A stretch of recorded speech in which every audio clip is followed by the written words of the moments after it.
Və həmçinin dünyada cəzası gələn günahlardan qati'atur rahim, qohumluq əlaqələrini kəsməkdir.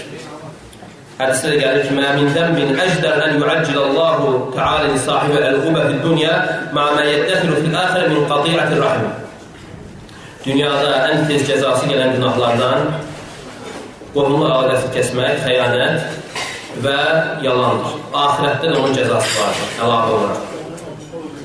Demək, qohumluq əlaqəsinin kəsdiyinə görə dünyada cəza gəlir. Onu edən istəyir salih insan olsun və yaxud da fasik insan olsun. Və bunu aradan qaldırmaq yalnız tövbə ilə olur. Nəfsini yenə qohumluq əlaqəsini birləşdirməyə yönəltməklə olur.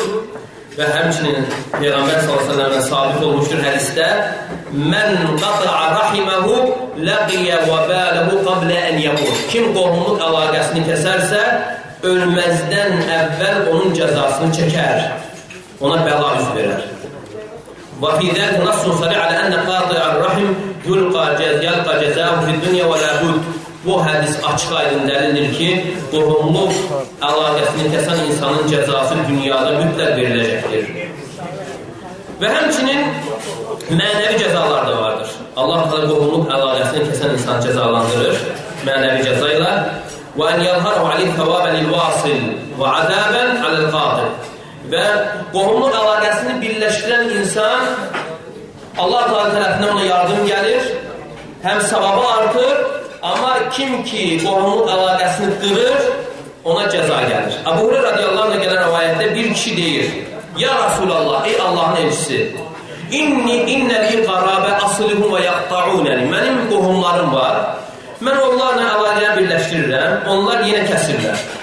Barışırlar, yenə küsürlər. Və uhsinu iləyhim və yusiyunə iləyhim, mən onlara yaxşılıq edirəm, onlar mənə pislik edirlər. Və əhlumu anhum və yechəlunə aleyhim, yəni mən onlara qarşı səbirli oluram, onlar isə mənə qarşı cahillik edirlər. Və Peyğəmbər s.ə.v nə buyurur? لَاِنْ كُنْتَ كَمَا قُلْتُ فَكَأَنَّمَا تَسُفُّهُمْ الْمَلِّ. Sən əgər dediyin kimisənsə, elə bil ki, sən onların üzərinə kül atırsan, köz atırsan.